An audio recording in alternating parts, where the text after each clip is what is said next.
بسم اللہ الرحمن الرحیم۔ معزز ناظرین کرام، آج ہماری خوش نصیبی ہے کہ ہمارے پاس اس وقت معزز مہمان مفتی عبدالعزیز بٹ حفظہ اللہ تشریف فرما ہیں۔ ہم وقت کی مناسبت سے ان سے حج بیت اللہ کے بارے میں کچھ معلومات لیتے ہیں، کیونکہ لاکھوں لوگ بیت اللہ کے حج کے لیے سفر کرنے کے لیے تیاری کر رہے ہیں، تو ہم ان سے مفید معلومات لیں تاکہ ان معلومات کی روشنی میں ہم لوگ اپنا حج صحیح طریقے سے ادا کر سکیں۔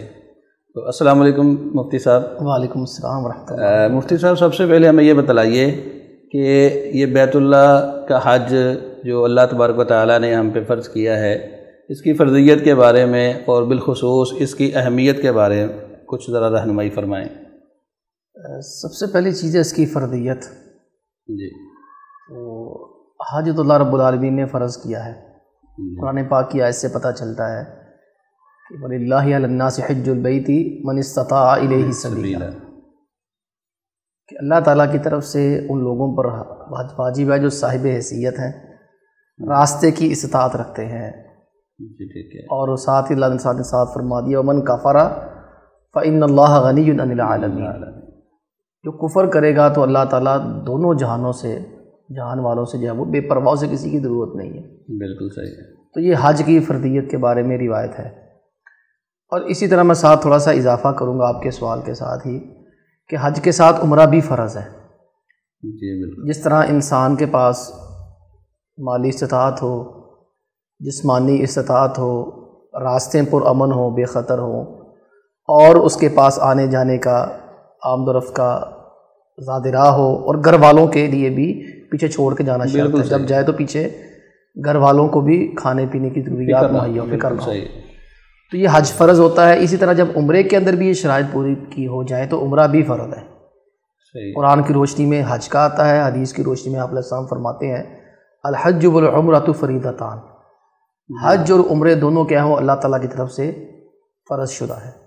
مفتی صاحب، اس میں بات کرتے کرتے مجھے یہ بتائیے کہ حج کی فرضیت کے حوالے سے یہ مردوں کے لیے تو ایک معاملہ بالکل واضح ہے، خواتین کے لیے بھی اس کی کوئی استطاعت کی شرائط وہی ہیں جو مردوں کے لیے ہیں؟ جی بڑا اچھا کہا آپ نے، بالکل بعینی ہی وہی شرائط ہے۔ اور ایک بات یہ بھی یاد رکھی جائے کہ عورت جو ہے وہ ضروری نہیں کہ اس کا خاوند اس کو حج کرائے۔ ہمارا معاشرہ بڑا اچھا ہے، مشرقی معاشرہ الحمدللہ، یہاں خاوند نے کچھ حقوق اپنے ذمہ خود ہی لیے ہوئے ہیں کہ میں نے وہ خاتون کو کروانے ہیں۔ جی ٹھیک ہے۔ ان میں سے الحمدللہ ایک حج اور عمرہ بھی ہے۔ اس ضمن میں یہ بات یاد رکھی جائے، جب کوئی عورت جس کے پاس اس قدر پیسہ، عورتوں کے پاس آپ کو پتہ ہے کم ہوتا ہے، وہ تو کاروباری لوگوں کے پاس ہوتا ہے، بالکل ایسے ہی، لیکن ہماری خواتین کے پاس گھروں میں ماشاءاللہ سونا بڑا پڑا ہوتا ہے۔ جی بالکل، ان کی مالک ہوتی ہیں، ان کی وہ مکمل ملک تام ہے ان کی، جی بالکل، اور وہ آخری دم تک اس کو سنبھال کے رکھتی ہیں۔ ماشاءاللہ مائیاں بزرگ بھی ہو جاتی ہیں تو ان کے پاس وہ زیور پورا پڑا ہوتا ہے، اور شوہر تحائف دیتا ہے، دیگر مواقع پہ تحائف ملتے ہیں جس سے ان کی ماشاءاللہ مالیت میں اضافہ ہوتا ہے۔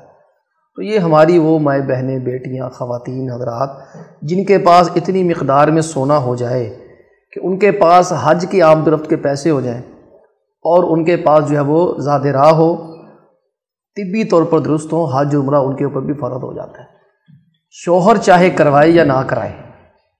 لیکن اس میں خواتین کے لیے کوئی محرم کی شرط بھی؟ جی بالکل، محرم کی شرط ہے۔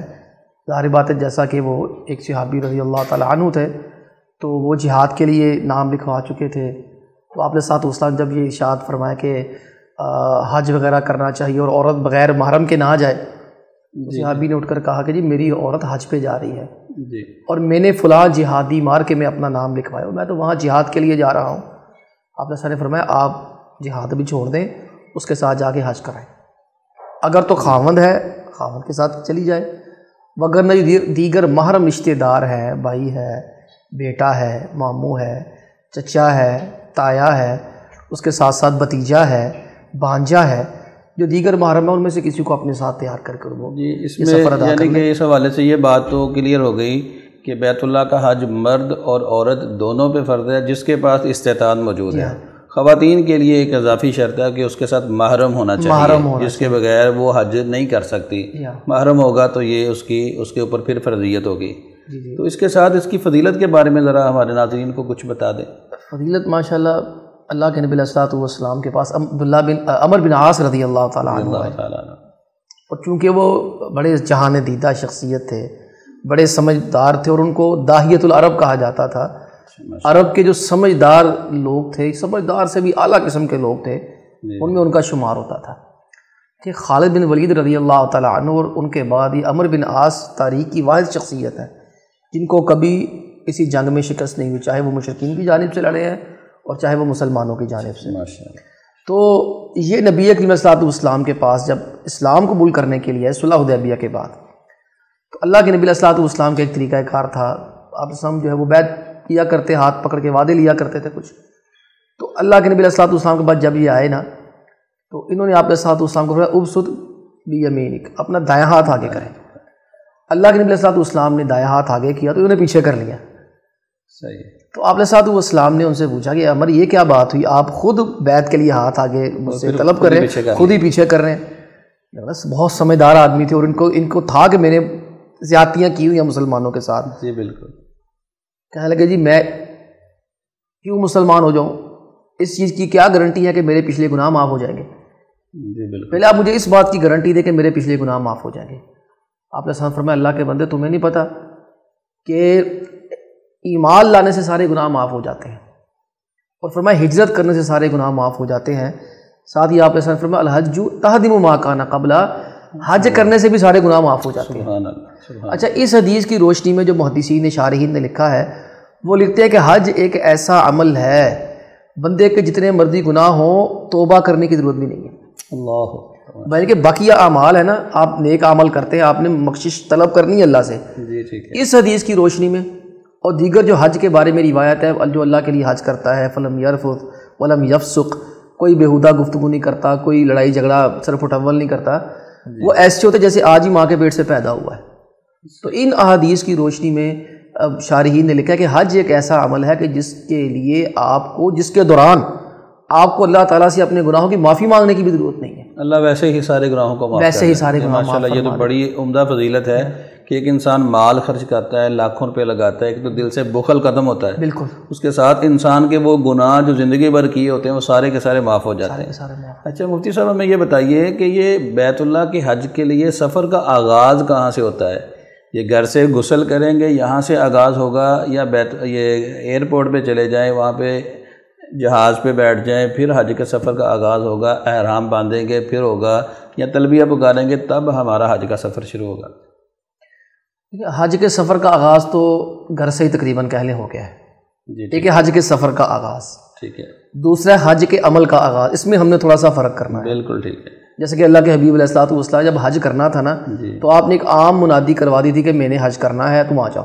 ٹھیک ہے۔ تو سارے جتنے بھی لوگ تھے، مدینہ میں جگہ کوئی نہیں تھی کسی کے لیے، جوگ لوگ آ گئے۔ آپ وہاں سے مدینہ والے صحابہ کے ساتھ، دیگر صحابہ کے ساتھ بھی نکل پڑے، یہ سفر کا آغاز ہو گیا۔ ٹھیک ہے۔ اب یہ ہو گیا سفر حج کا آغاز۔ دوسرا اعمال حج کا آغاز۔ اعمال حج کا جو آغاز ہے وہ آپ نے میقات پہ جا کے کرنا ہے۔ ٹھیک ہے۔ بعض فقہا نے لوگوں کی سہولتوں کے پیش نظر کہ آپ احتیاطاً اپنے گھر سے احرام باندھ سکتے ہیں، آپ احتیاطاً اپنے گھر کے سے غسل کر سکتے ہیں، افضل پھر بھی یہی ہے کہ آپ میقات پہ جا کے ہی احرام باندھیں، میقات پہ جا کے ہی غسل کریں۔ مفتی صاحب، یہ بات پوچھنے کا مقصد ایک بنیادی طور پہ یہ تھا کہ عمومی طور پہ جب لوگ گھروں سے نکلتے ہیں تو مشکلات کا آغاز یہیں سے ہو جاتا ہے۔ مثال کے طور پہ جہاز لیٹ ہو گیا، اب یہاں پہ بسا اوقات 8-10 گھنٹے بھی انتظار کرنا پڑ جاتا ہے، تو لوگ اس سفر میں، چونکہ یہ مقدس سفر ہے، تو لوگ بڑی نازیبا گفتگو کرتے ہیں، وہ طرح طرح کے ایروپلین والوں کو وہ گالیاں نکالتے ہیں، کوئی برے الفاظ سے یاد کرتے ہیں، تو اس سے حج کی فضیلت پہ جو اجر ملنا ہوتا ہے اس کے اوپر کوئی اثر تو نہیں پڑتا اس کا؟ یقینی بات ہے، دیکھیں نا، میں نے وہ حدیث بھی عرض کی، من حج للہ فلم یرفث ولم یفسق، بالکل، جو اللہ کی رضا کے لیے حج کرتا ہے، کوئی بیہودہ جنسی گفتگو نہیں کرتا اور فسق و فجور نہیں کرتا۔ اور اللہ سبحانہ و تعالیٰ نے بھی قرآن کریم میں فرمایا لا جدال فی الحج، بالکل ٹھیک، کہ حج کے اندر یہ لڑائی جھگڑا نہیں چاہیے۔ یہ آپ ایک مقدس سفر کے لیے جب جا رہے ہیں، آپ کے اندر تحمل، برداشت اور صبر ہونا چاہیے. حج نام ہی صبر اور تحمل اور برداشت کا ہے. بالکل ٹھیک. اس لیے میں اکثر جو احباب مجھے ملتے ہیں نا حج عمرے کے لیے، جو دینی رہنمائی کے لیے آتے ہیں، ان کو میں جو کتاب تو دینی ہوتی ہے نا، کوئی کسی حج عمرے کی پاکٹ سائز دے دی، اس طرح کی کوئی چیز دے دی، ان کو میں ساتھ ایک اور کتاب کا کہا کرتا ہوں کہ آپ ممتاز مفتی کی لبیک ضرور پڑھ لیں ایک دفعہ. صحیح. کیونکہ جو آپ نے ابھی فرمایا ہے نا کہ یہ اس طرح کے معاملات ہوتے ہیں، حالانکہ ایک سیکولر آدمی تھا، ایک ملحد آدمی تھا، تو سفر حج کی وجہ سے اللہ رب العالمین نے اس کے اندر نا تبدیلی پیدا کی ماشاءاللہ. اور وہ بہت حد تک نا وہ دین کے قریب آ گیا. اس کی پہلی روش کافی حد تک ختم ہو گئی. بہت بڑا ملحد تھا، لیکن وہ حج نے اس کی زندگی بدلی ہے، اور اس نے اپنے جو مشاہدات اور تجربات ہیں وہ سارے کے سارے لبیک میں ہی ذکر کر دیے ہیں. اچھا. اور یہی بات مجھے شیخ الحدیث مولانا زبیر رئیس صاحب رحمہ اللہ کے شاگرد نے بتائی کہ مولانا صاحب کا یہ طریقہ کار تھا، اگر کوئی حج کے لیے آتا اسے کہتے ہیں ایک دفعہ لبیک پڑھ لو. ممتاز مفتی کی. اچھا مجھے یہ بتائیے کہ آپ نے بتایا کہ سفر کا آغاز یہ فقہا نے اجازت دیا کہ گھر سے احرام باندھ کے جا سکتا ہے. تو ایک انسان ہے وہ حج کے لیے ارادہ رکھتا ہے، وہ گھر سے احرام باندھ لیا یا وہ ایئرپورٹ پہ جا کے احرام باندھ لیتا ہے، کیا اس کے لیے غسل کرنا بھی ضروری ہے؟ اور احرام باندھنے کے بعد عمومی طور پہ ایک بات مشہور ہے کہ 2 رکعت نماز پڑھنی چاہیے، اس کی ذرا حقیقت کے بارے میں کچھ بیان فرما دیں. جی، پہلی بات تو یہ کہ غسل کرنا اس کا حکم کیا ہے. جی. تو اس کا قرآن و فقہا نے جو سنت سے حکم لیا ہے وہ مستحب ہے. جی بالکل ٹھیک. فرض نہیں ہے، لازمی نہیں ہے، بہتر ہے اگر بہتر آپ کر لیں، کیونکہ سفر درپیش ہے تو اور گیدرنگ بھی ہے. اور شریعت کا مزاج ہے جب آپ گیدرنگ میں ہو، جمعہ ہے، عید ہے، اس طرح کے مقامات ہیں، آپ صاف ستھرے ہو کے غسل کر لینا ہی بہتر ہے. کر لینا ہی بہتر ہے، مستحب افضل ہے. جی ٹھیک ہو گیا. اور دوسرا مسئلہ کہ وہاں جا کے لوگ سمجھتے ہیں کہ احرام کی 2 رکعات ہیں یا میقات کی 2 رکعات ہیں. اصل میں مسئلہ یہ ہوا کہ اللہ کے حبیب علیہ الصلوۃ والسلام جب حج کے لیے تشریف لے کر گئے تھے، جو روایات کو جمع کر کے پتہ چلتا ہے نا، وہ اصل میں بنیادی مسئلے کہ وہاں جا کے اصل کی نماز کا وقت ہو گیا تھا. بالکل. یا ظہر غالباً ظہر کی نماز کا وقت ہو گیا. صلی ظہر کے الفاظ آتے ہیں. جی بالکل ٹھیک. تو ظہر کی نماز کا وقت ہو گیا تھا. اللہ کے نبی علیہ الصلوۃ والسلام نے وہاں پر ظہر کی نماز اصل میں 2 رکعت پڑھائی تھی. بالکل ٹھیک. کیونکہ آپ بائی پاس کراس کر چکے تھے، اب 4 کی بجائے 2 پڑھنی تھی. بالکل ٹھیک. مسافر کے حکم میں آگے تھے. ٹھیک ہے. تو پیارے پیغمبر علیہ الصلوۃ والسلام نے وہاں پر قصر فرمائی تھی اور صحابہ نے وہاں پڑھی. ہاں یہ ہے کہ موجودہ دور میں بعض اجازت دیتے ہیں کہ آپ مسجد کے اندر گئے ہیں، آپ وہاں تشریف لے کر گئے، آپ نے دیکھا ہے ایک بہت بڑی ذوالحلیفہ پہ ایک مسجد بنی ہوئی ہے اور انہیں بیت الخلاء اور غسل خانے بہت زیادہ بنا دیے ہیں، اسی سسٹم ہے. تو آپ کم از کم 2 رکعات جو ہے وہ ادا کر سکتے ہیں، جو کہ تحیۃ المسجد کہی جا سکتی ہیں، تحیۃ الوضو، سببی نمازیں. ٹھیک ہے. یعنی کہ اگر 2 پڑھ لیں رکھتے ہیں اس کے بغیر ہی تو تب بھی درست ہے. اس کا ایک نامزد کرنا درست نہیں ہے. ٹھیک ہے. یعنی کہ حرام کی 2 رکھتے نہیں کہہ سکتے. ہاں اس کو نہیں کہہ. آپ ویسی مسجد کے اندر چلے گئے ہیں جی ٹھیک ہے، تو مثلا دل میں خواہش تھی یار میں دیکھوں آپ علیہ السلام یہاں آئے تھے، یہاں آئے تھے. مسجد کا ویسے حکم ہے 2 نفل آپ ادا کر لیں. ٹھیک ہے. اور عرب کے علماء اس کو وجوب تک لے کے جاتے ہیں. جی بالکل ٹھیک. تو وہ تو اس کو جو تحیۃ المسجد کو اس طرح کی چیزوں کو ویسے بندہ ادا کر سکتا ہے. جی ٹھیک ہے. اچھا یہ فرمائیے گا کہ احرام جب ہم نے باندھنا ہے تو احرام باندھنے کے بعد خوشبو لگائی جا سکتی ہے یا احرام پہننے سے قبل خوشبو لگانی چاہیے؟ اس کے بارے میں رسول اللہ صلی اللہ علیہ وسلم کی ہدایات کیا ہے؟ اچھا جی، اس میں ہم پھر 2 چیزیں کر لیتے ہیں. جی ٹھیک ہے. ایک تو خوشبو ہے احرام پہننے سے پہلے لگانی ہے، بعد میں تو نہیں لگانی. ٹھیک ہو کہ وہ روایات آتی ہیں کہ آپ علیہ الصلوۃ والسلام نے سے منع فرما دیا. جی ٹھیک ہے. اور دوسرا بات ہے جو خوشبو لگانی ہے وہ احرام کے اوپر نہیں ہونی چاہیے. بالکل، وہ بدن پہ ہونی. ہاں وہ بدن پہ آپ لگا سکتے ہیں، باڈی سپرے کرنا ہے، عطر لگانا ہے یا جو چیز بھی لگانی ہے، آپ احرام کے اوپر نہیں لگا سکتے. جی ٹھیک ہے. ایک صحابی آئے تھے آپ علیہ الصلوۃ والسلام کے ساتھ، تو صحابہ فرماتے ہیں متضمخ بالخلوق، بڑی جو ہے وہ تیز قسم کی اور دیروں خوشبو لگائی ہوئی تھی. جی جی. وہ احرام کے اوپر تھی. انہوں نے آ کے آپ علیہ الصلوۃ والسلام سے حکم پوچھا کہ میں نے احرام پہ خوشبو لگائی، اس کا میں کیا کروں؟ آپ علیہ السلام فرمایا تھے اس کو نا دھو دو. زیادہ احرام کے اوپر نہیں ہونی چاہیے، بالوں پہ لگا لیں. ٹھیک ہے. داڑھی پہ آپ عطر لگا لیں. آپ یہ بدن کے حصے ہیں سارے، آپ ہاتھوں پہ لگا لیں، جسم پہ لگا لیں، جیسا کہ میں نے عرض کیا باڈی سپرے وغیرہ یہ استعمال آپ کر سکتے ہیں. یعنی کہ خوشبو ہم بدن پہ لگا سکتے ہیں، احرام پہ نہیں لگانی چاہیے. اسی سے متعلقہ ایک بات عمومی طور پہ، دراصل یہ مسائل تو بڑے چھوٹے چھوٹے ہیں لیکن عام لوگوں کو جب یہ بڑے کر کے بتلائے جاتے ہیں تو بڑے پریشان کنفیوژن کا شکار ہو جاتے ہیں. مثال کے طور پہ لوگوں کے اندر یہ مشہور ہے کہ جب احرام باندھ لیں اس کے بعد آپ خوشبو والا صابن بھی استعمال نہیں کر سکتے. اس حوالے سے آپ کیا؟ ہاں بالکل حافظ، میں اس میں یہی ہے، بلکہ میں اس میں تھوڑا سا 3-4 چیزوں کا اضافہ کر دیتا ہوں جو ہماری روزمرہ معمولات کا حصہ ہے۔ ہم نے صابن بھی نہیں استعمال کرنا خوشبو والا، ٹھیک ہے، تیل بھی نہیں استعمال کرنا خوشبو والا، ٹوتھ پیسٹ بھی استعمال نہیں کرنی خوشبو والی، ٹھیک ہے، یعنی آپ نے ہر اس چیز سے کنارہ کشی اختیار کرنی جس میں خوشبو کا عنصر یا مادہ پایا جاتا ہے۔ اللہ تعالیٰ سعودی حکومت کو جزائے خیر دے، وہاں کے تاجروں کو جزائے خیر دے، ہمیں وہاں رہنے کا اتفاق ہوا ہے۔ وہ ان ایام میں بیت اللہ اور مسجد نبی میں جو ہے وہ ایسے صابن رکھ دیتے ہیں لیکوڈ کی شکل میں جن میں خوشبو نہیں ہوتی۔ میں نے خود جائزہ لیا اس کا سن کر، وہ اس میں باقاعدہ اہتمام کرتے ہیں، اور تاجر حضرات بھی باقاعدہ لوگوں کو بتاتے ہیں حجاج کو کہ یہ صابن آپ لے جائیں، یہ شیمپو آپ لے جائیں جو خوشبو کے بغیر ہے، یہ کنڈیشنر آپ لے جائیں، باقاعدہ وہ بنائے جاتے ہیں۔ ایسی ٹوتھ پیسٹ بھی میں نے وہاں مارکیٹ میں دیکھی جس کے اوپر باقاعدہ لکھا ہوتا ہے کہ یہ بدون تطیب ہے، یہ خوشبو کے بغیر ہے۔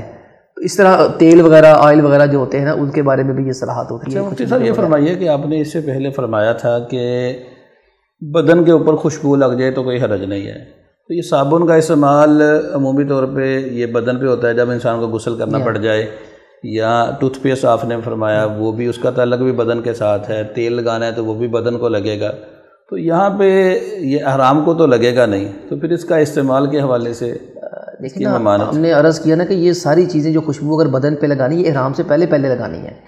ٹھیک ہو گیا، یعنی کہ اگر خوشبو بھی آپ نے بدن پہ لگانی ہے تو اس کی اجازت بھی آپ کو احرام سے پہلے ہی ہے۔ بالکل ٹھیک ہے۔ اور باقی فقہا نے علت یہ بیان کی ہے کہ آپ خوشبو کیوں استعمال نہیں کر سکتے، تو وہ کہتے ہیں کہ حج ترک زینت کا نام ہے۔ بالکل ٹھیک ہے۔ آپ اللہ تعالیٰ آپ کو گرد و غبار میں اٹا پٹا دیکھنا چاہتے ہیں، بالکل ٹھیک ہے، اور اللہ تعالیٰ جو آپ کی عاجزی انکساری دیکھنا چاہتے ہیں، اور خوشبو نا سر ننگا رکھنا یہ شریعت میں مستحسن عمل نہیں ہے، اس کو مکروہ گردانا گیا ہے، لیکن ان دنوں کے اندر باقاعدہ ہے ہی کہ آپ نے سر رکھنا ہی ننگا ہے، بالکل ایسے ہی۔ پھر بلکہ حلق کروانا، اگر آپ فقہا کے اقوال پڑھیں تحلیق کے بارے میں، ٹنڈ کروانے کے بارے میں، تو اس کا اقل درجہ ہے کہ یہ مکروہ ہے، جی ٹھیک ہے، بغیر کسی وجہ کے ٹریننگ کروانا صحیح نہیں ہے، مستحسن نہیں ہے، صحیح ہے۔ اس کی 6 جو ہے وہ علماء نے ترتیبیں لگائیں، اس شکل میں حکم ہے۔ لیکن حج کے دنوں میں باقاعدہ افضلیت بیان کی، 3 درجے فوقیت دی گئی بال چھوٹے کروانے والے سے، کہ اللہ تعالیٰ عاجزی، انکساری، مسکنت، غربت اس کو پسند فرماتے ہیں۔ بالکل ٹھیک ہے۔ چلو یہ بات تو کلیئر ہو گئی کہ ہم یہ خوشبودار صابن، یہ عطر، یہ تیل، یہ وغیرہ ہم احرام پہننے سے قبل اس کو استعمال کر سکتے ہیں، بعد میں نہیں کرنے چاہیے۔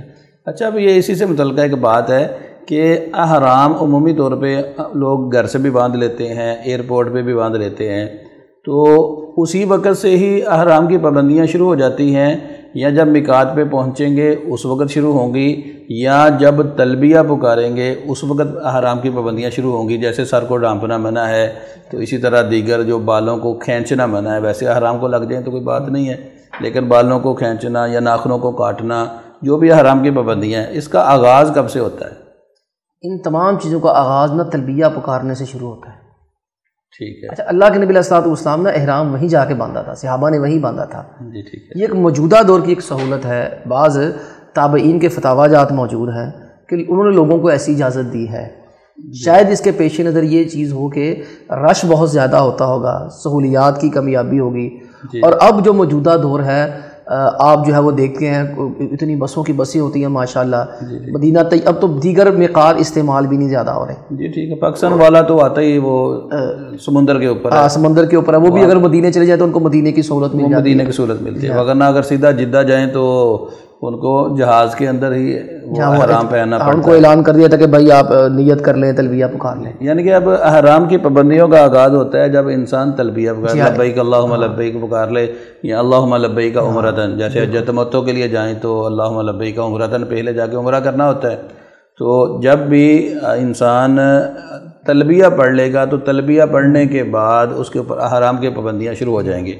اس سے پہلے اگر احرام باندھا ہے تو وہ سر ڈھانپ لے یا ناخنوں کو کاٹ لے تو کوئی حرج نہیں ہے، ایسے فرما رہے نا؟ بالکل یہی، آپ اس کو اسی مثال سے سمجھ لیں، جب بندہ نماز کی تیاری کرتا ہے، نماز کا وضو کر لیتا ہے، مسجد میں جا کے بیٹھ جاتا ہے، لیکن اصل جو پابندیاں ہیں بات نہ کرنے کی، وہ ساری کب شروع ہوتی ہیں؟ اللہ اکبر تکبیر تحریمہ کہنے سے لے کے، اس کو تکبیر تحریمہ کہتے ہیں کہ ہر چیز حرام ہو گئی، کھانا پینا حرام ہو گیا، بولنا چالنا حرام ہو گیا، دیگر عبادات کرنا ممنوع ہو گیا۔ یہ بڑی پیاری بات آپ نے مثال دی ہے کہ جیسے وضو کر لیا ہے تو آپ کے اوپر حرام دنیا کی چیزیں کب ہوں گی؟ جب آپ اللہ اکبر کہہ کے ہاتھوں کو باندھ لیں گے. تو اسی طرح حرام آپ نے باندھ لیا، پابندی کوئی نہیں ہے، وہ ساری آپ کو آزادی ہے.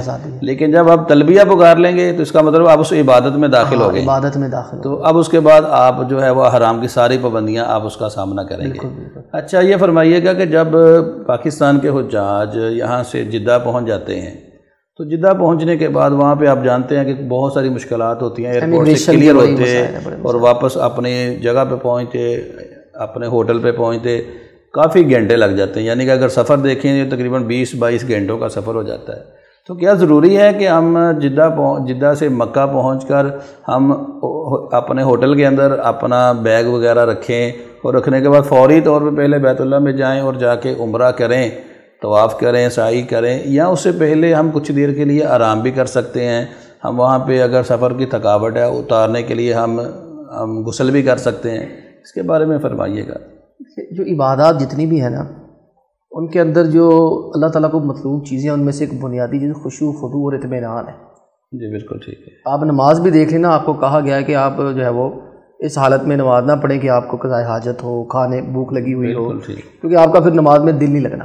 بالکل ٹھیک. تو بالکل اسی طرح ہم نماز کا قیاس کریں گے حج کے اوپر بھی. جی ٹھیک ہے. کہ آپ جب اس حالت میں جو آپ فرما رہے ہیں، تھکاوٹ ہے، تھکن سے چور ہے، اور امیگریشن کا جو سلسلہ بڑا ہی بات ہے کہ انسان بڑا ہی عجیب و غریب ہے، وہاں پہ انسان تھکاوٹ کا شکار ہو جاتا ہے. آپ جب وہ 3-3 گھنٹے ایک لائن میں کھڑے رہتے ہیں، جب وہ آپ کی باری تو کہتے بھی وہ 7 والی لائن میں چلے. بالکل سو ساتھ آپ کے پاس باری سامان بھی ہوتا ہے، فیملی ہوتی ہے. تو اس زمانے میں نبی کریم صلی اللہ علیہ وسلم کو ہم سامنے رکھ لیں کہ حج ویسے ہی کرنا ہے. آپ نے صرف فرمایا خذوا عنی مناسککم. بالکل ٹھیک ہے. حج مجھ سے سیکھ لو، یعنی کہ مرضی نہیں کرنی، رسول اللہ صلی اللہ علیہ وسلم کا طریقہ دیکھ لیں. اگر کوئی چیز مستحب ہے اس کو مستحب کے لیول پہ لے آئیں، فرض ہے اس کو ہر حکم کو اس کے فقہی لیول پہ لے آئیں جو اس کا فقہی حکم ہے، فقہاء نے مرتب کیا ہے. آپ علیہ الصلوۃ والسلام نے 10 دن سفر کیا تھا. اس دور میں اونٹوں پہ سفر کرتے تھے، تو مدینے سے مکہ کا راستہ 10 دن کا تھا. آپ علیہ الصلوۃ والسلام نے وہاں پر جو ہے وہ ڈائریکٹ جا کے عمرہ نہیں کیا. سیدہ عائشہ رضی اللہ تعالیٰ عنہ فرماتی ہیں کہ آپ علیہ السلام جب مکہ پہنچے بات بذی طوا، آپ علیہ الصلوۃ والسلام نے طوا پہ رات بسر کی. صحیح. آپ علیہ الصلوۃ والسلام نے وہاں فریش ہوئے، ریسٹ کیا، نیند پوری کی. پھر اس کے بعد سیدہ عائشہ فرماتی وہاں ایک کنواں تھا، آپ علیہ الصلوۃ والسلام نے وہاں غسل بھی فرمایا. یعنی کہ پہلے آپ نے آرام سے رات بسر کی، صحابہ کرام رضی اللہ تعالیٰ عنہم ساتھ سوئے، اور جو ہے وہ اس کے بعد آپ نے غسل بھی فرمایا. عبداللہ بن عمر رضی اللہ تعالیٰ عنہما ایسے ہی کیا کرتے تھے.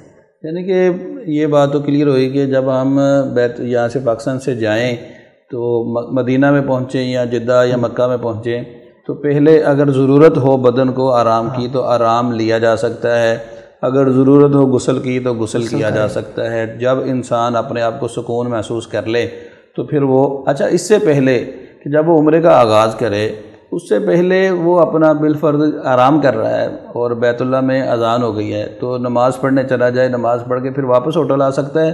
جب چلا گیا تو اب عمرے کا آغاز کرے گا تو ٹھیک، وگرنہ واپس نہیں آ سکتا. اچھا اس کو ساتھ جو آپ فرما رہے ہیں کہ وہ جا کے نماز پڑھے، اس کو ایک چیز یاد رکھنی ہے، میں مسافر ہوں.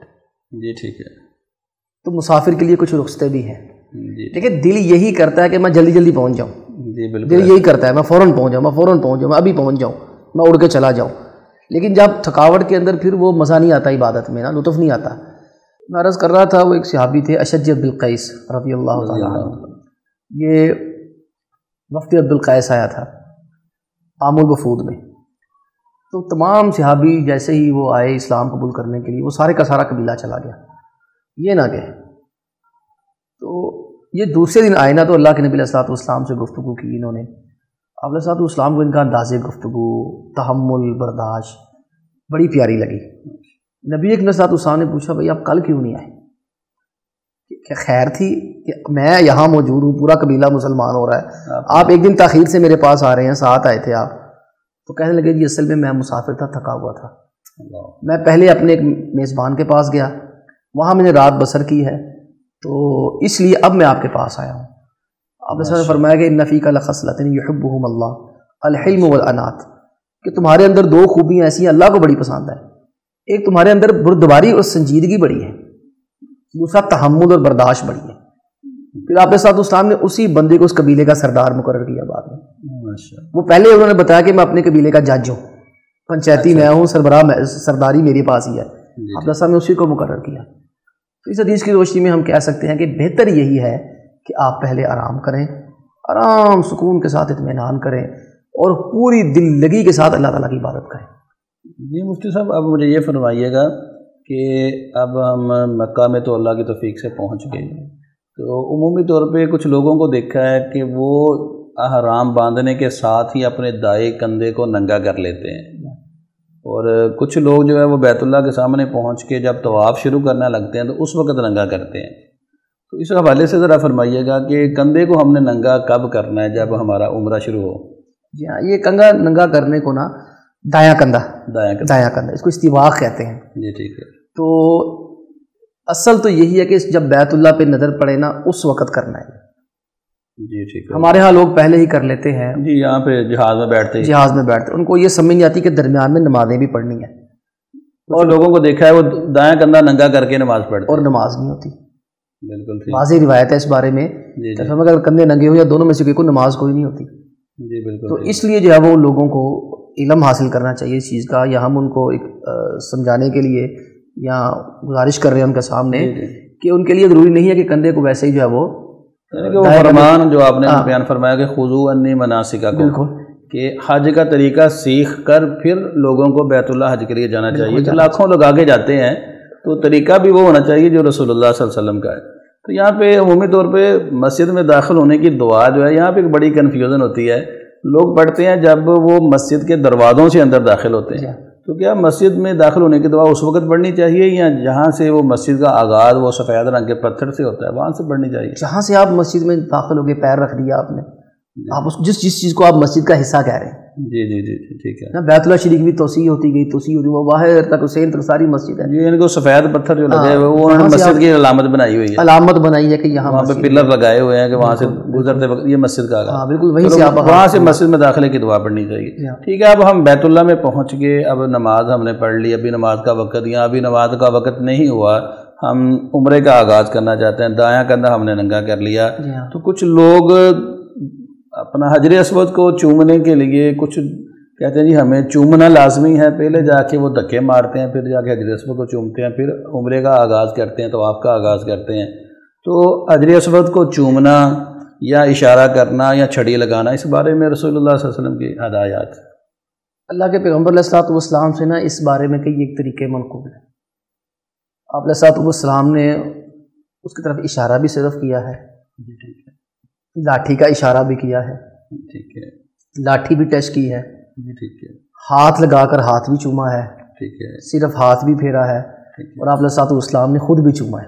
یعنی کہ وہ لوگوں کے رش کے اعتبار سے جیسی مختلف سہولتیں دی ہیں آپ کو، ساری سہولتیں موجود ہیں. یعنی کہ اگر آپ چوم نہیں سکتے تو اشارہ کریں تو یہ بھی سنت نبوی ہے. بالکل.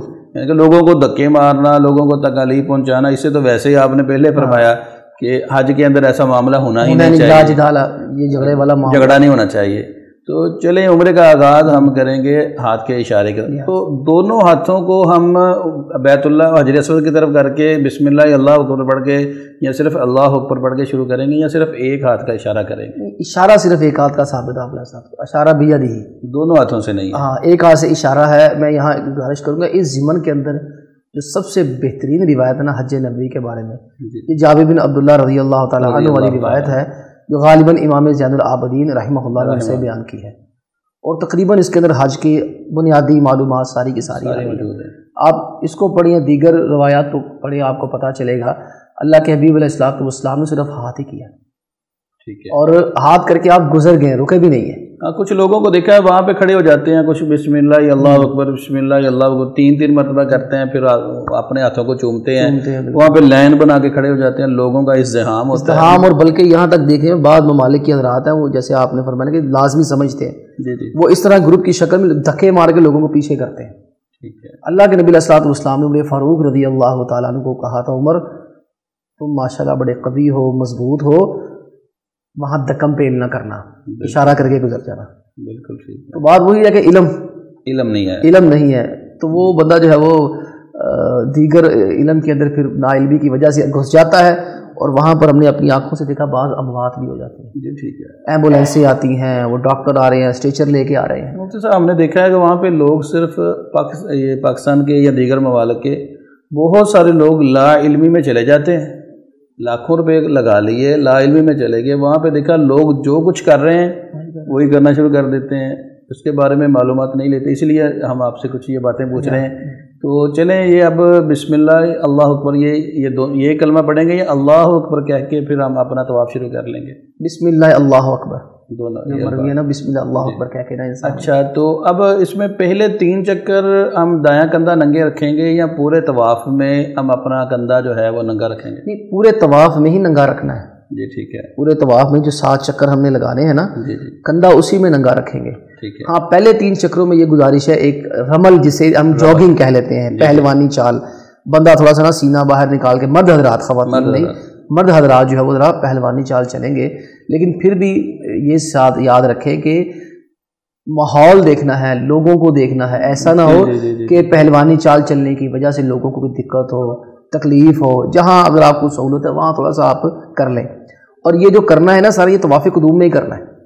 بالکل ٹھیک ہو گیا۔ جو آپ نے پہلا جاتے ہی جو حج پہلا طواف جو کہلاتا ہے وہ طواف قدوم کہلاتا ہے۔ احرام کے بعد نا جو حج کے مناسک ہیں 12 چیزیں ہیں بنیادی، احرام ہے جیسا کہ آپ نے پہلے اس کے بارے میں وضاحت فرمائی، پھر اس کے بعد طواف القدوم آتا ہے، پہلا طواف، جاتے ہی طواف کرنا، یہ تو اسی کے اندر ہے، کیونکہ اس کے بعد آپ نے ویسے ہی احرام اتار دینا۔ اگر آپ حج تمتع کر رہے ہیں نا تو آپ نے ویسے ہی احرام اتار دینا، آپ اپنے لباس کے اندر آ گئے، لباس میں چلے، اور 10 کے اندر بھی جب آپ نے آنا ہے 2 کام کر کے آنا ہے 4 میں سے، پھر آپ نے جو ہے وہ اپنا احرام۔ اچھا یہ فرمائیے گا کہ پہلے 3 چکر میں آپ نے فرمایا کہ رمل جس کو جوگنگ کہہ لیں، پہلوانی چال کہہ لیں، اس کے بعد بقیہ 4 چکر جو ہے وہ نارمل، تو ہر طواف میں عام لباس پہنا ہو تب بھی یہی سٹائل ہونا چاہیے کہ پہلے 3 چکر وہ پہلوانی چال میں اور بقیہ 4 چکر جو ہیں وہ عام چال کے اندر؟ نہیں، میں نے بھی عرض کی صرف طواف قدوم کے اندر، بقیہ یعنی کہ اس کے علاوہ جتنے بھی طواف کریں گے نفلی طواف کریں گے، نفلی طواف کے علاوہ آپ طواف زیارہ بھی کر لیں، طواف افاضہ بھی کر لیں، طواف وداع بھی کر لیں۔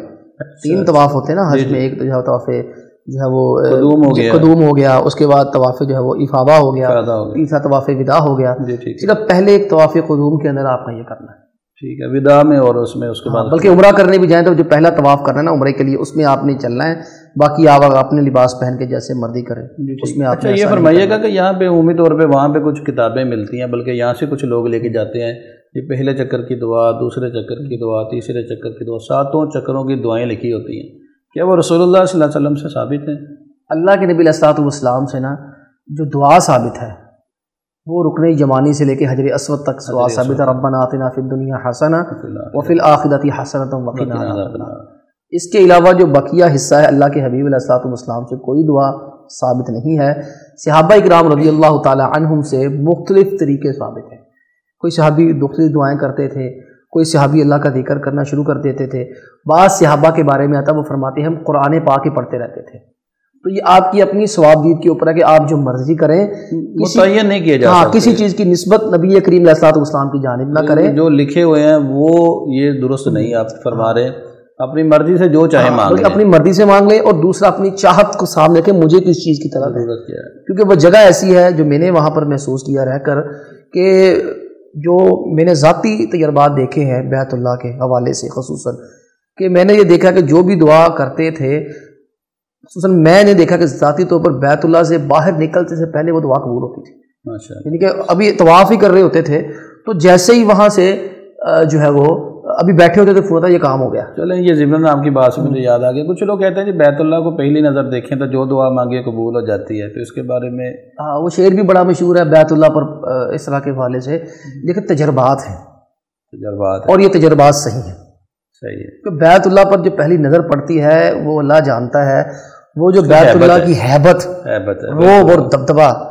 اور ایک جو بیت اللہ کا جلال، بالکل ایسا، وہ میں نے لبیک کے بارے میں کہا نا، وہ اس نے ممتاز مفتی نے لکھا کہ بیت اللہ سراپا جلال ہے اور مسجد نبی سراپا جمال ہے، ماشاءاللہ ماشاءاللہ، کیا بات۔ تو جو وہ شورش نے بھی شب جائے کہ من بودم لکھا اپنا سفر نامہ، اس میں لکھا کہ انسان 2 طرح کے ہوتے ہیں، ایک ہوتا ہے سوچنے والا، ایک بولنے والا، لیکن تیسرا انسان بیت اللہ میں ہوتا ہے جو گمسم ہوتا ہے، بالکل آپ کی بات ہے، اس کو پتہ ہی نہیں ہوتا میں نے کیا کہنا ہے۔ تو جب انسان کی یہ کیفیت ہوتی ہے نا، جب بالکل دنیا و معافی یہاں سے بے پرواہ اور للہ فی اللہ جاتا ہے، اللہ کے لیے جاتا ہے نا، تو آپ کہیں بھی بیٹھ کے مانگے پوری ہونی ہے، یہ تو پھر بیت اللہ ہے۔ پھر اس میں یہ جو ہے وہ ملتزم جی جی جی صحابہ اکرام رضی اللہ تعالیٰ عنہ یہ چیز ثابت ہے صحیح اسانید سے، حجر اسود سے لے کے جو بیت اللہ کا دروازہ اس کی چوکھٹ پہلی جو شروع ہوتی ہے نا وہاں تک، وہاں 2 بندوں کی بڑی مشکل جگہ نکلتی ہے، تو وہاں پر صحابہ اکرام رضی اللہ تعالیٰ عنہ ثابت ہے صحابہ اکرام باقاعدہ کئی دیر تک کھڑے رہتے، اپنا انتظار کرتے اور پیٹ ساتھ لگا کر جو ہے وہ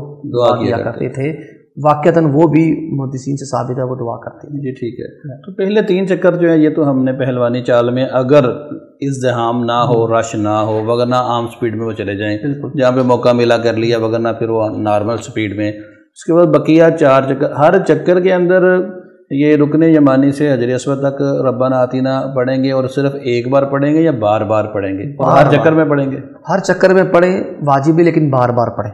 ٹھیک ہے، اور ایک اور میں گزارش کر دوں، رکن یمانی جو ہے نا آپ اس کو چھو سکتے ہیں، چومنا نہیں، بالکل ٹھیک ہے۔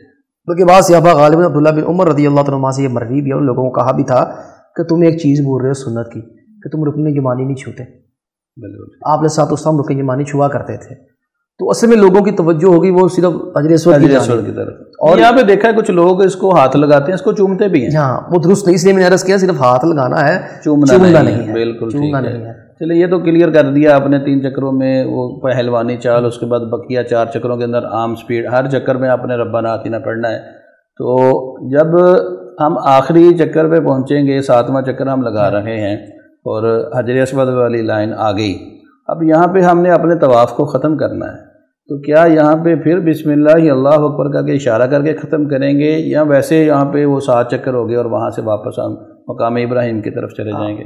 اللہ کے نبی علیہ السلام سے جو منقول ہے نا، آپ علیہ السلام نے 7 چکر لگانے کے بعد حجر اسود کو چوما تھا، تو بہتر ہے کہ آپ اس کو چومیں بسم اللہ اکبر کر کے نا، الفاظ اس طرح کی کوئی چیز ہمیں ملتی نہیں ہے۔ ٹھیک ہے، تو ہم دیکھیں گے خیر الہدی ہدی محمد صلی اللہ علیہ وسلم، بہترین طریقہ آپ علیہ السلام کا طریقہ ہے، حجر اسود چومنے کو دیکھ لیں، اگر اطمینان اور سکون کے ساتھ چوم سکتے ہیں تو چوم لیں، لیکن اللہ کے نبی علیہ السلام کو تو یہ ویسے ہی لوگوں نے رستہ چھوڑ دینا تھا۔ جی بالکل ٹھیک ہے، لوگ تو اہل بیت کے لیے رستہ چھوڑ دیتے، اہل بیت کے بارے میں آتا ہے نا، وہ جیسے بیت اللہ میں قدم رکھتے لوگ سارے پیچھے ہو جاتے تھے ان کے احترام میں۔ اب بھی ایسا ہوتا ہے، لوگ علماء کے احترام میں نے دیکھا ہے لوگ پرے ہو جاتے ہیں، تو اگر ایسا ممکن ہے تو آپ کر لیں، ورنہ پھر آپ مقام ابراہیم کی جانب منتقل۔ ٹھیک ہے، اب 7 چکر پورے کرنے کے بعد ہم مقام ابراہیم کی طرف چلے جاتے ہیں، تو وہاں پہ جا کے پہلے پانی پینا چاہیے یا پہلے 2 رکعتیں پڑھنی چاہیے؟ اور 2 رکعتیں پڑھنے سے قبل اپنا کندھا تو آپ نے پہلے فرما دیا وہ ڈانپ لینا چاہیے، بالکل، تو پہلے 2 رکعتیں پڑھیں گے، پھر وہ ہم پانی پینے کے لیے جائیں گے جس کو آپ زمزم بولتے ہیں۔ ہاں بالکل، جیسا آپ نے فرمایا نا وہ ترتیب یہی ہے، فاتخذوا من مقام ابراہیم مصلی، تو مقام ابراہیم کو نماز گاہ بناؤ، وہاں ایک نماز پڑھو۔ بس یہ میں گزارش کر دوں گا، مقام ابراہیم اس جگہ پہ نہیں ہے جہاں آپ علیہ السلام کے دور میں تھا۔ عمر فاروق رضی اللہ تعالی عنہ نے ازدحام کے پیش نظر اس کو تھوڑا سا کھسکا دیا تھا وہاں سے۔ اب وہاں یہ چیز ہمیشہ یاد رکھنی چاہیے لوگوں کو جو جاتے ہیں وہاں رش نہ کریں۔ صحابہ اکرام کے دور میں بس اوقات اتنا رش ہو گیا تھا کہ صحابہ اکرام نے مسجد عائشہ کے بعد جا کے 2 رکعت پڑھی تھی، بھائی جگہ ہی نہیں ملی، اور حقیقتاً ایسا ہوتا ہے کہ جگہ ہی نہیں ملتی وہاں پہ، پورے آپ اپنے کمرے میں جا کے پڑھ لیں، یہ بھی اجازت ہے۔ اچھا، اگر جگہ ہی نہیں ہے، صحابیات سے ثابت ہے انہوں نے باہر جا کے اپنی رہائش گاہ پہ 2 نفل پڑھے یہ والے، پھر واپس آئے۔ نہیں، آج کل تو یہ سہولت موجود ہے کہ اگر آپ مطاف کے اندر نہیں پڑھتے تو پیچھے برآمدے میں یا پیچھے اس سے پیچھے آپ کو جگہ مل جاتی ہے پڑھنے کے لیے، وہاں پڑھ لیں جہاں پہ لوگوں کا گزر نہیں، لوگ تنگ نہیں ہوتے، تنگ نہ ہو، یعنی کہ مقام ابراہیم کے پیچھے آپ اس وقت پڑھ سکتے ہیں جب رش نہ ہو۔ جی ہاں، رش ہو تو پھر ہمیں پیچھے سے برآمدے میں جا کے یا پیچھے بیسمنٹ میں جا کے یا چھت پہ جا کے پڑھنے چاہیے تاکہ لوگ تنگ نہ ہو۔ تو کیا یہ بھی سنت ہے کہ جب 2 رکعتیں پڑھ لیں جس میں تو سورۃ الکافرون اور سورۃ الاخلاص کا آتی ہے، بالکل بالکل، تو یہ پڑھنی چاہیے۔ فقرہ فی توحید سے عائشہ کی روایت کے الفاظ ہے کہ آپ علیہ السلام نے ان دونوں جو ہے وہ رکعات میں توحید کی تلاوت کی، کیونکہ کافرون کا ایک نام توحید ہے اور سورۃ اخلاص کا بھی ایک نام توحید، ہاں دونوں توحید پہ مبنی ہے، ٹھیک ہے، تو وہ مسنون ہے وہ۔ اس کے بعد زمزم پینا چاہیے بیٹھ کے کھڑے ہو کے، یہاں پہ کچھ روایات بیان کی جاتی ہیں۔ ہاں یہ بڑا ایک اہم مسئلہ ہے کہ زمزم کھڑے ہو کے پیا جائے کہ بیٹھ کے پیا جائے۔ مسئلہ آپ سب اصل میں یوں ہوا کہ جو روایات کسی بھی مسئلے کی نوعیت کو جب سمجھنا ہوتا ہے نا، محدثین اور فقہا کا جو طریقہ کار ہے وہ کہتے ہیں اس مسئلے سے متعلقہ تمام نصوص کو ایک جگہ جمع کیا جائے، پھر ایک واقعہ بنا لیا جائے۔ بالکل ٹھیک ہے، ایک واقعہ بنانے کے بعد اس سے ایک نتیجہ اخذ کیا جائے۔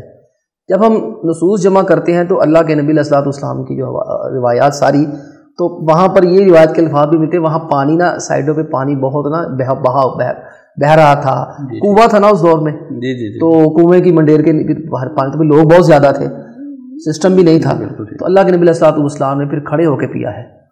تو اگر کوئی اس کے اوپر عمل کرنا چاہے تو حرج کوئی نہیں، آپ علیہ الصلوۃ والسلام کی نا سنت کے مطابق عمل کر لے، کھڑا ہو کے پی لے، لیکن اتنا ضرور ہے کہ ٹھیک ٹھاک پیے، پیٹ بھر کے پیے، اور دعا ضرور کریں۔ بہت سارے محدثین سے یہ مروی ہے جو اپنی ابتدائی زندگی میں اتنے اچھے طالب علم نہیں تھے۔ ابن حجر رحمہ اللہ کی کتاب ہے ماء زمزم لما شرب له، یہ حدیث نہ کہ زمزم پی کے جو پیو مل جاتا ہے، ہر دعا قبول ہوتی ہے۔ حافظ ابن حجر نے کتابچہ لکھا ہے، اس میں اس روایت کے اوپر فنی بحث کی ہے، اور روایتاً درایتاً بحث کرنے کے بعد اس میں ایک اپنا ذاتی واقعہ نقل کیا ہے۔ کہتے ہیں میں انتہائی نالائق تھا، مجھے ابن حجر کہا جاتا پتھر ہے، یہ سر ہی کوئی نہیں ہوتا۔ اساتذہ کہتے ہیں پتھر اس پہ کوئی، اس کو کچھ نہیں آنا جانا۔ کہتے ہیں میں بیت اللہ میں عمرہ کرنے گیا نا، تو میں نے اللہ سبحانہ و تعالیٰ سے زمزم کا پانی پی کے صفا مروہ کی صحیح سے پہلے یہ 2 رکعت طواف کے ادا کرنے کے بعد میں نے دعا کی، یا اللہ مجھے امام شافعی جیسی فقہ، امام ذہبی جیسا حافظہ عطا فرما۔ اور حافظ ابن حجر خود فرماتے ہیں کہ میرا حافظہ امام ذہبی سے زیادہ ہے۔ سعی کے حوالے سے کچھ معاملات پوچھتے ہیں، کچھ اشکالات کے بارے میں، کہ سعی کے لیے جب ہم صفا پہ جائیں تو سب سے پہلے جا کے ہمیں صفا پہاڑی پہ کیا کرنا چاہیے؟ جی مفتی صاحب فرمائیے کہ جب عمرے سے یہ طواف سے انسان فارغ ہو جاتا ہے، اب عمرہ مکمل کرنے کے لیے سعی تو لازم ہے، تو سعی کے لیے سب سے پہلے صفا پہ جائیں گے، اور وہاں پہ جا کے سب سے پہلے انسان کیا کرے؟ سب سے پہلے جب صحیح پہ چڑھنا ہے نا آپ نے صفا پہ، جی ٹھیک ہے، تو یاد رکھیے آغاز صفا سے کرنا ہے۔ جی ٹھیک ہے۔ اور آپ علیہ الصلوۃ والسلام یہ کلمات کہتے ہوئے چڑھے تھے، ابدأ بما بدأ اللہ بہ، جی ٹھیک ہے، کہ میں وہاں سے صحیح کا آغاز کرتا ہوں جس سے اللہ سبحانہ و تعالیٰ نے کیا ہے۔ قرآن پاک میں اللہ نے کہا تھا ان الصفا والمروۃ من شعائر اللہ، یعنی کہ اللہ سبحانہ و تعالیٰ نے پہلے صفا کا لفظ استعمال کیا ہے نا، پھر میں نے صفا سے ہی آغاز کرنا ہے۔ جی ٹھیک ہے۔ تو جو روایات سے پتہ چلتا ہے کہ آپ علیہ الصلوۃ والسلام پہ صفا کے اوپر تک چڑھ گئے، ٹھیک ہے، بیت اللہ شریف کی جانب منہ کیا، ٹھیک ہے، اور کلمات ادا فرمائے، لا الہ الا اللہ وحدہ لا شریک لہ لہ الملک ولہ الحمد وہو علی کل شیء قدیر، الحمد للہ الذی انجز وعدہ ونصر عبدہ وہزم الاحزاب وحدہ۔ یہ کلمات ادا فرمائے، یہ ایک بار یا 3 بار؟ 3 دفعہ بھی آتے ہیں روایت میں، 3 دفعہ بھی کہنے کے آتے ہیں کہ آپ نے 3 دفعہ ہی نا کلمات ادا فرمائے۔ اس کے بعد آپ نے دعا فرمائی بیت اللہ کی جانب منہ کر کے، وہاں طویل دعا فرمائی ہے، طویل دعا کرنی چاہیے آدمی کو۔ جب دعا کر کے اچھی طریقے سے دعائیں کر لے، اس کے بعد پھر نیچے اترے گا، صفا سے اپنے سعی کا آغاز کرے گا، اور صفا سے مروہ کی طرف جائے۔ تو صفا سے مروہ جاتے ہوئے درمیان میں سبز لائٹیں آتی ہیں، بالکل بالکل، تو ان سبز لائٹوں سے مردوں کے گزرنے کا طریقہ کیا ہے اور خواتین کے گزرنے کا طریقہ کیا ہے؟ پہلی گزارش تو یہ ہے کہ یہ جو سبز لائٹیں تو موجودہ دور کی ہے نا، جی ٹھیک ہے، یہ صحابہ کے دور میں ملتا ہے کہ یہاں سبز رنگ کے کپڑے لٹکا دیے گئے تھے۔ صحیح بخاری کی ایک روایت سے پتہ چلتا ہے کہ العلمین الاخضرین، یہ 2 لفظ آتے ہیں باقاعدہ نا صحیح بخاری میں، کہ یہ 2 کپڑے سبز رنگ کے تھے، وہاں پر جو علامتی تھے کہ یہاں آپ نے بھاگنا ہے۔ یہ جگہ بھاگنے کی کیوں مقرر؟ ہاں وہی میں کر رہا تھا، یہ جو اماں ہاجرہ علیہ السلام جب پانی کی تلاش میں اسماعیل علیہ السلام کے لیے کبھی ادھر بھاگتی کبھی ادھر بھاگتی، تو کہتے ہیں یہاں آ کر رفتار تیز کی انہوں نے، تو اللہ تعالیٰ کو ان کی یہ ادا پسند ہے، اللہ نے اس کو جو ہے وہ ایک قیامت تک کے لیے محفوظ فرما دیا۔ لیکن چونکہ وہ اکیلی تھی، وہاں غیر محرم کوئی نہیں تھا، جی بالکل ٹھیک ہے، وہاں اور کوئی نہیں تھا، وہ اکیلی تھی، اس لیے خواتین کے جو ہے وہ احترام پردے کا تقاضا یہ ہے کہ وہ بھاگیں گے نہیں، مرد حضرات بالکل بھاگیں، کوئی حرج نہیں ہے۔ اس میں تیز بھاگنا چاہیے یا جتنی قوت ہے، جتنی قوت ہے اتنا تیز بھاگیں، یعنی کہ اس واقعے کی یاد ہی ہے کہ وہ ماں کتنی وارفتگی سے بھاگی ہوگی اور کتنی اس کے اندر ایک تڑپ ہوگی کہ ماں جب ذہن کے اندر وہ نقشہ ہو کہ بیٹے کے لیے پانی چاہیے، بیٹا پانی سے مر رہا ہے، اور پانی کے لیے باپ کس قدر تیزی سے بھاگ سکتا ہے پانی کو لے کے واپس پہنچنے کے لیے۔ اور ساتھ یہ بھی ہے کہ لیکن وہی جو ہم نے طواف میں کہا کہ آپ نے رمل کرنا ہے تو لوگوں کا بھی خیال کرنا ہے، بالکل ٹھیک، اگر تو کچھ گنجائش نکل سکتی ہے تو آپ بے شک بھاگ لیں، لیکن وہاں کسی کے ساتھ تصادم نہ ہو، ٹکراؤ نہ ہو، کسی کے لیے پریشانی کا باعث نہ ہو۔ رمل کے دوران کوئی طواف میں کوئی رمل کرنا چاہتے ہیں 3 چکروں میں، یا صفا مروہ کی صحیح میں بھاگنا چاہتے ہیں اس ایریے میں، تو ان کے لیے گزارش ہے کہ وہ اوپر چلے جائیں چھت پہ۔ یعنی کہ یہ میں اس کو مختصر طور پہ اپنے ناظرین کے لیے کہ پورے حج کے اندر آپ نے یہ ضرور ملحوظ خاطر رکھنا ہے کہ آپ کے کسی عبادت کی وجہ سے، کسی عمل کی وجہ سے کسی دوسرے مسلمان کو تکلیف نہ پہنچے پورے حج میں، ہر عبادت پورے حج میں، ہر عبادت کے اندر بھی، نماز کے اندر بھی کندھوں کو نرم رکھنے کا حکم دیا گیا ہے. بالکل آپ کی بات ٹھیک ہے. چلیں یہاں سے ہم مروہ پہ پہنچ جاتے ہیں، تو مروہ پہ پہنچ کے ہم کیا کریں گے؟ مروہ پہ پہنچ کے بھی اللہ کے نبی علیہ الصلوۃ والسلام نے یہ کلمات ادا فرمائے جو صفا پہ کہے تھے 3 مرتبہ. جی ہاں. پھر بیت اللہ شریف کی جانب چہرہ کی اور وہاں بھی لمبی دعا کی. اچھا، وہاں پہ ان الصفا والمروہ من شعائر اللہ پڑھیں گے؟ پڑھیں گے. آپ علیہ الصلوۃ مروہ پہ بھی پڑھیں گے؟ جی ہاں مروہ پہ بھی پڑھیں گے. اچھا، مروہ پہ بھی پڑھیں گے. جی ہاں، آپ علیہ الصلوۃ والسلام نے یہ کلمات ادا فرمائے. یعنی کہ اچھا، یہ طواف میں تو ہوتا ہے کہ حجر اسود سے شروع کیا اور واپس حجر اسود پہ پہنچے تو ایک چکر بنا. تو یہاں سے صفا سے شروع کر کے مروہ سے ہو کے واپس صفا پہ پہنچے گے تو ایک چکر بنے گا، یا اس میں کوئی اور گنتی؟ 2 چکر بنیں گے. صفا مروہ 1 چکر، مروہ صفا 2 چکر. 2 چکر، ٹھیک ہے. یہ اس طرح 7 چکر لگانے ہیں اور آپ کا جو آخری چکر مروہ پہ ختم ہو جانا آگے. بالکل ٹھیک ہے. یعنی کہ صفا سے شروع کریں گے، مروہ تک پہنچے گے تو 1 ہو گیا. تو مروہ سے واپس جب صفا پہ آئیں گے تو 2، یہ 2 ہو گئے. تو اسی طرح واپس مروہ پہ جائیں گے تو 3، تو 7واں چکر مروہ پہ ختم ہو جائے گا. آگے ختم ہو جائے گا. 3 جو ہے وہ اس کے مروہ کے ہوں گے، 4 صفا کے ہوں گے. جی ٹھیک ہو گیا. تو مروہ سے واپسی پہ بھی وہ سبز لائٹوں میں اسی طرح بھاگیں گے جس طرح؟ بالکل اسی طرح، وہی طریقہ ہوگا. اسی طرح چلے مروہ پہ پہنچ کے جب ہمارا 7واں چکر، ہم 7ویں چکر پہ مروہ پہ پہنچ گئے تو وہاں پہ جا کے پھر وہ ان الصفا وہ 7ویں چکر پہ بھی پڑھیں گے. عبادت کا خاتمہ ہو گیا.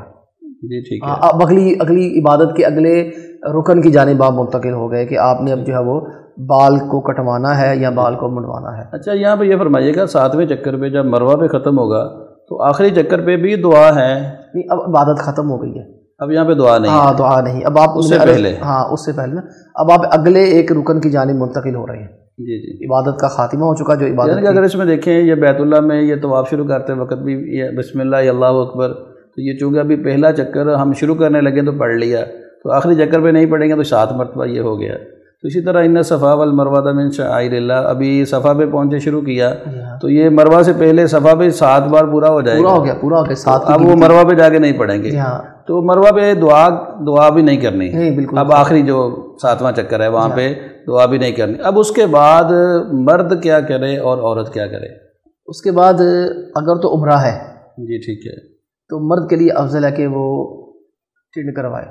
جی ٹھیک ہے. آپ علیہ السلام نے 3 بار دعا کی یا اللہ ٹنڈ کروانے کے اوپر رحمت نازل فرما، اور ایک لیے چھوٹے بال کروانے کے لیے.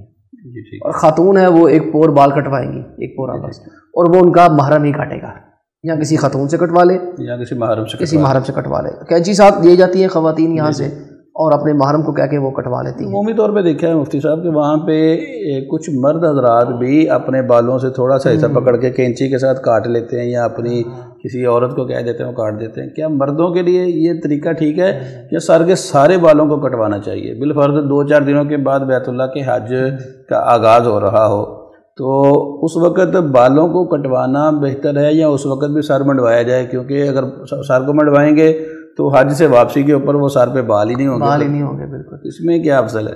2 چیزیں ہیں جو آپ نے فرمائی ہیں. ایک تو ہے کہیں سے بال چھوڑنا، کہیں سے کٹوانا. ٹھیک ہے. اسے تو اللہ کے نبی علیہ الصلوۃ والسلام نے ویسے ایک حدیث میں نہا کے الفاظ آتے ہیں کہ آپ نے سب سے منع، قضا سے منع فرمایا. جی ٹھیک ہے. قضا کیا ہوتا ہے؟ کہیں سے بال چھوڑ دینا، کہیں سے جو ہے وہ کینچی لگا لینا یا اس طرح لگوا لینا. ویسے ہی حرام ہے، غلط ہے، اور یہ ادائیگی بھی نہیں ہوتی. ایسے بندے کو فدیہ بھی پڑ سکتا ہے. ٹھیک ہے نا. جب اگر احرام اس طرح کھول دے گا نا اس کے لیے کوئی جرمانہ بھی ہو سکتا ہے.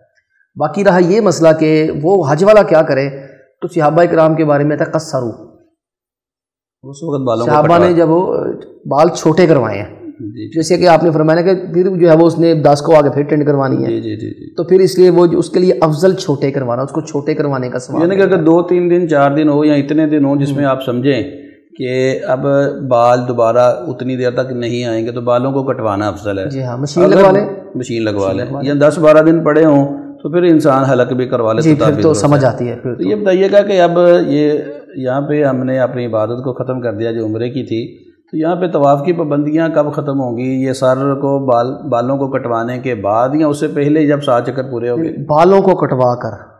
جی ٹھیک ہے. بال کو کٹوا کے آپ حلال ہو جاتی ہے. اصطلاح میں حلال ہونا کہتے ہیں. آپ اپنا احرام اتار سکتے ہیں. آپ کے لیے جو ہر چیز ممنوع تھی وہ جائز ہو گئی ہے. یعنی کہ جب تک آپ بالوں کو نہیں کٹوائیں گے اس وقت تک آپ حلال نہیں ہوں گے. آپ کے اوپر احرام کی پابندیاں برقرار رہیں گی. جہاں پہ مرضی بالوں کو کٹوا لیں آپ، اپنے رہائش پہ جا کے کٹوا لیں، خود کر لیں جا کے، یا خود جا کے بالوں کو کاٹ لیں. خود کاٹ لیں، وہ بیگم کاٹ دے، کسی سے کٹوا لیں، کیونکہ حرج نہیں ہے. لیکن وہ اگر آپ نے بال کٹوائے بغیر کوئی ایسا عمل کر لیا جو ممنوع تھا تو آپ کے اوپر پھر جرمانہ ہو سکتا ہے۔ اچھا، یہاں پہ عمومی طور پہ یہ جرمانے سے مجھے یاد آیا، چلے میں اس عمرے کے سفر کے آخر میں آپ سے یہ سوال کرتا ہوں، کچھ لوگ احرام باندھتے ہیں تو ان کے بال جسم کے نا عمومی طور پہ خود ہی اترتے رہتے ہیں، تو یہاں پہ کچھ احباب سختی بھی کرتے ہیں جی اگر آپ کے احرام کو بال لگ گئے تو آپ پہ دم پڑ جائے گا، اس بارے میں آپ کیا فرماتے ہیں؟ مناسب نہیں ہے، اس کی کوئی دلیل نہیں ہے۔